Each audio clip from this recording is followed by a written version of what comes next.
Hello दोस्तों, welcome to PRT teacher classes. कैसे आप सभी? उम्मीद करता हूँ अच्छे होंगे, पढ़ाई कर रहे होंगे। देखिए, प्रतिदिन एक टारगेट फिक्स करिए और उसे अचीव करने में पूरा दिन लगाइए और अपने सिलेबस को टॉपिक वाइज बांट लीजिए और उसे पढ़िए। प्रयास करिए कि उसे आप एग्ज़ाम के 10 दिन पहले उसको कंप्लीट करिए, ठीक है।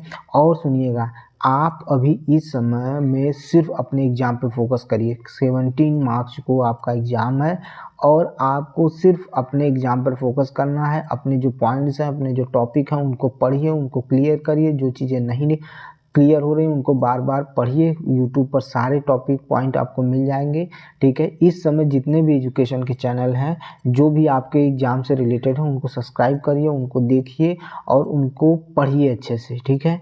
क्योंकि आपके लिए इस समय वही इम्पॉर्टेंट है। आपके लिए कोई शॉर्ट स्क्रीन या कहा जाए कोई भी वीडियो, आपको फालतू वीडियो देखने की कोई ज़रूरत नहीं है। और इस समय कौन क्या कर रहा है क्या नहीं कर रहा है उस पर ध्यान न दीजिए, न देकर आप सिर्फ अपना ध्यान दीजिए सिर्फ पढ़ाई पर, ताकि आप एग्ज़ाम में सफल हो सके और एक नौकरी पा सकें।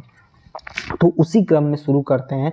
कल हमने टिश्यू के 15 क्वेश्चन कराए थे। आज उसी टिश्यू के पार्ट 2 में हम फिर 15 क्वेश्चन लेकर आए हैं। तो चलिए शुरू करते हैं। आपका पहला क्वेश्चन देखिए, मरुस्थलीय पौधों की बाहरी सतह वाले एपिडर्मिस में जल अवरोधक रासायनिक पदार्थ के लेप होते हैं। जल अवरोधक रासायनिक पदार्थ के लेप होते हैं। तो वो किस पदार्थ का बना होता है, यानी किस पदार्थ से लिया गया है? तो कह रहा है उसका नाम क्यूटीन है, ठीक है। क्यूटीन है, या लिग्निन के कारण होता है, या प्रोटीन के कारण होता है, या वसा के कारण होता है। यही चीज़ क्वेश्चन है। अब इस क्वेश्चन को आप बताइए कि उसमें जो पदार्थ होता है वो किस चीज़ का बना होता है। तो याद रखिएगा, जो वो पदार्थ होता है वो पदार्थ बना होता है आपका क्यूटीन का। किसका बना होता है? क्यूटीन का बना होता है। किसका बना होता है? तो क्यूटीन का बना होता है, ठीक है, ठीक है। चलिए आगे चलते हैं क्वेश्चन नंबर 2 पर।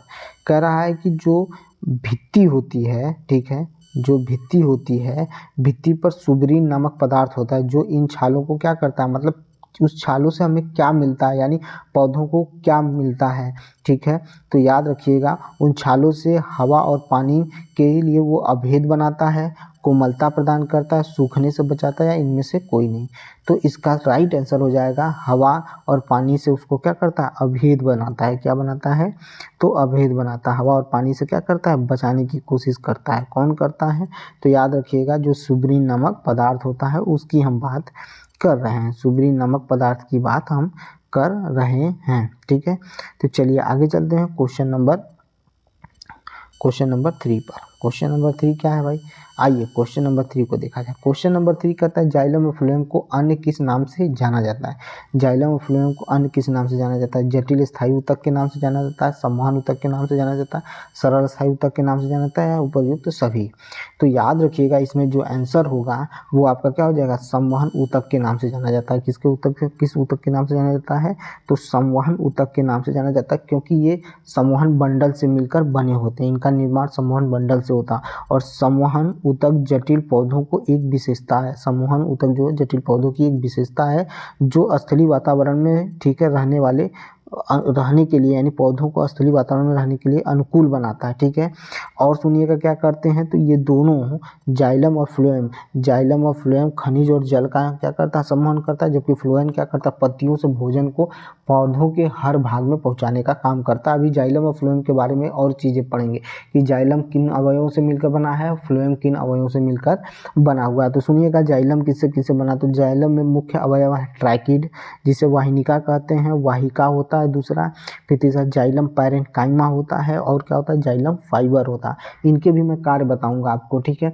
अब फ्लोएम क्या होता है? तो फ्लोएम भी 5 प्रकार की चीज़ों से, 5 प्रकार के अवयव से मिलकर बना होता है। पहला है आपका चालनी कोशिकाएं, फिर चालनी नलिका होता है, साथी कोशिकाएं होते हैं, फ्लोएम पैरेन्काइमा होता है, और फ्लोएम रेशो से मिलकर बना होता है। कौन बना होता है? कौन? तो फ्लोएम। और सुनिएगा, यहाँ पर दिया हुआ जटिल स्थायी ऊतक होता है। नहीं, जटिल स्थायी ऊतक के ये क्या है? उदाहरण है। ये जो दोनों हैं, ये जटिल स्थायी ऊतक के क्या हैं? उदाहरण हैं, ठीक है, याद रखिएगा। चलिए क्वेश्चन नंबर चलते हैं 4 पे। क्वेश्चन नंबर 4 देखिए, क्वेश्चन नंबर 4 कहता है जाइलम के मुख्य भाग हैं। जाइलम के मुख्य, अभी मैंने बताया कि जाइलम के कुछ मुख्य भाग है, तो याद रखिएगा जाइलम के मुख्य 4 भाग होते हैं।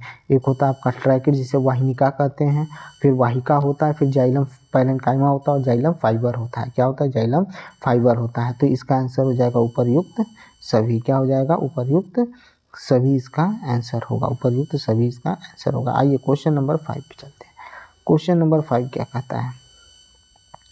क्वेश्चन नंबर 5 कहता है कि जाइलम फाइबर का मुख्य कार्य क्या है? जाइलम फाइबर का मुख्य कार्य क्या है? तो पानी और खनिज लवण का ऊर्ध्वाधर संवहन करना है, पैरेन्काइमा भोजन का संग्रह करता है, सहारा देने का कार्य करता है और भोजन का संग्रह करता है। इसमें से कौन सा सही होगा? तो जाइलम फाइबर का मुख्य कार्य क्या होता है? तो मैं बता दूं, जाइलम फाइबर का मुख्य कार्य होता है पौधों को सहारा देने का कार्य करते हैं, जबकि जाइलम पैरेन्काइमा जो होता है वो भोजन का संग्रह करता है। कौन करता है? तो जाइलम पैरेन्काइमा करता है। आइए चलिए देखिए यहाँ पर क्वेश्चन, देखिए क्वेश्चन किसकी बात कर रहे हैं? तो क्वेश्चन नंबर 6 की बात कर रहे हैं। क्वेश्चन नंबर 6 क्या है? तो कह रहा फ्लोएम कितने प्रकार के अवयव से मिलकर बना होता है? 4 प्रकार के अवयव, 5 होते हैं, 6 होते हैं, 7 होते हैं। मैंने अभी आपको बताया कि जो फ्लोएम के अवयव होते हैं वो कुल 5 होते हैं। कितने अवयव होते हैं? 5 मैंने बताया। चालनी कोशिका, चालनी नलिका, साथी कोशिकाएं, फ्लोएम पैरेन्काइमा और फ्लोएम रेशा होता है। ठीक है, याद रखिएगा। चलिए आगे चलते हैं क्वेश्चन नंबर 7 पर। अब देखिए क्वेश्चन नंबर 7 क्या है आपके सामने? क्वेश्चन नंबर 7 देखिए। क्वेश्चन नंबर 7 कहता है कि इपिथेलियम ऊतक के मुख्य कार्य। ठीक है, इपिथेलियम ऊतक के मुख्य कार्य कौन है? तो यानी कह रहा कि जंतु के शरीर, ध्यान से देखिएगा, जंतु के शरीर को ढकने का कार्य करता है, बिल्कुल सही करता है। बाह्य रक्षा प्रदान करता है, बिल्कुल प्रदान करता है। शरीर की गुहकाओं और खोखले अंगों को रेखाबद्ध करता है, बिल्कुल करता है।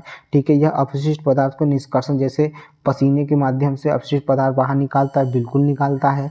यानी इसका आंसर हो जाएगा उपर्युक्त सभी। इसका आंसर जो होगा वो क्या होगा? उपर्युक्त सभी हो जाएगा। आइए क्वेश्चन नंबर 8 पे चलते हैं। क्वेश्चन नंबर 8 पे आइए, क्वेश्चन नंबर 8 देखिए। देखिए क्वेश्चन नंबर 8। क्वेश्चन नंबर 8 कहता है रक्त संयोजी ऊतक कहते हैं, रक्त संयोजी ऊतक कहते हैं। किनको रक्त संयोजी ऊतक कहते हैं? तो इनका आंतरिक कोशिकीय पदार्थ तरल होता है, जिसमें कोशिकाएं बिखरी रहती हैं। सही है। ठीक है, संयोजी ऊतक की कोशिकाएं आपस में जुड़ी होती हैं। नहीं, गलत है। अधात्री जेली की तरह तरल और सघन और कठोर नहीं होते हैं। ये भी गलत है। इनमें से कोई नहीं, ये भी गलत है। यानी इसका जो सही आंसर होगा वो होगा आपका पहला। इसका आंतरिक कोशिकीय पदार्थ तरल होता है और उसमें कोशिकाएं क्या होती हैं? बिखरी हुई होती हैं। किसकी बात कर रहा है? तो तरल संयोजी ऊतक क्या है? तरल संयोजी ऊतक है। ठीक है, आइए चलते हैं क्वेश्चन नंबर 9 पर। कह रहा है कि रक्त के तरल अधात्री भाग को कहते हैं, रक्त के तरल अधात्री भाग को कहते हैं प्लाज्मा कहते हैं, लाल रक्त कणिकाएं कहते हैं, श्वेत रक्त कणिकाएं कहते हैं, प्लेटलेट्स कहते हैं। याद रखिएगा, रक्त के अधात्री भाग को तरल संयोजी, जो रक्त के अधात्री भाग होते हैं उनको क्या कहा जाता है? तो उनको कहा जाता है आपका, क्या कहा जाता है? तो याद रखिएगा प्लाज्मा कहा जाता है। और ये प्लाज्मा के ये भाग हैं, प्लाज्मा के ये तीनों भाग हैं, यानी ये प्लाज्मा में निलंबित रहते हैं। लाल रक्त कणिकाएं, श्वेत रक्त कणिकाएं और प्लेटलेट जो होते हैं वो प्लाज्मा में क्या होते हैं? निलंबित रहते हैं, यानी प्लाज्मा के ये भाग हैं। ठीक है, याद रखिएगा ये क्या है? प्लाज्मा के भाग हैं। ठीक है, बात समझ में आई? और सुनिएगा क्या करते हैं, तो प्लाज्मा जो होता है, प्लाज्मा में प्रोटीन भी होता है, नमक भी पाया जाता है और हार्मोन भी होते हैं। ठीक है, अब क्या प्लाज्मा से जो रक्त होता है वो क्या करता है? तो बचे हुए भोजन का संवहन करके पूरी बॉडी में पहुंचाने का काम करते हैं।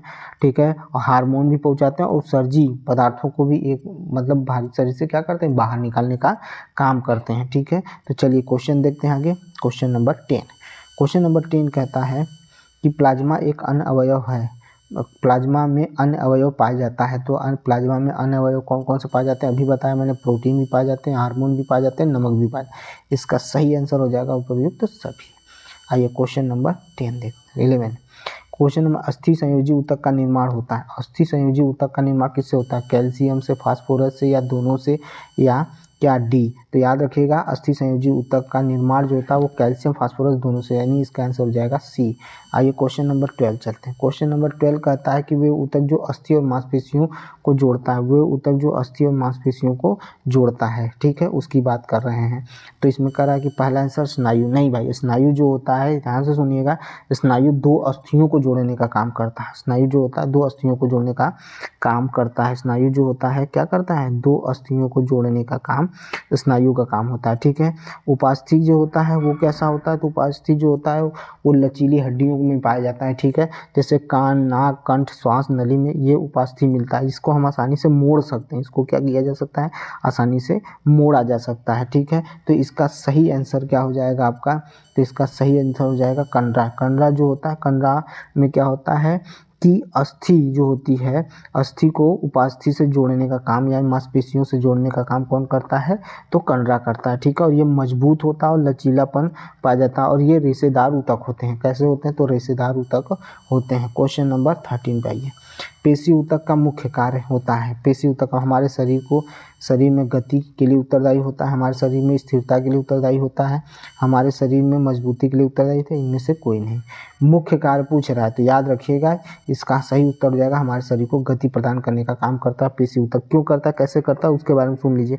जो पेशी ऊतक होता है इसमें विशेष प्रकार का प्रोटीन पाया जाता है, जिसकी वजह से क्या होता है, सिकुड़न यानी संकुचन का संकुचन होता है, यानी संकुचन वाला प्रोटीन पाया जाता है, ठीक है। जिसकी वजह से हमारे शरीर के में क्या होता है, प्रसार होता है और सिकुड़न होता है, ठीक है। जिसके कारण हम क्या कर पाते हैं, गति कर पाते हैं। ये गति दो प्रकार की होती है, एक होती है ऐच्छिक गति और एक होती है अनैच्छिक गति, ठीक है। चलिए आइए क्वेश्चन नंबर 14 में देखते हैं।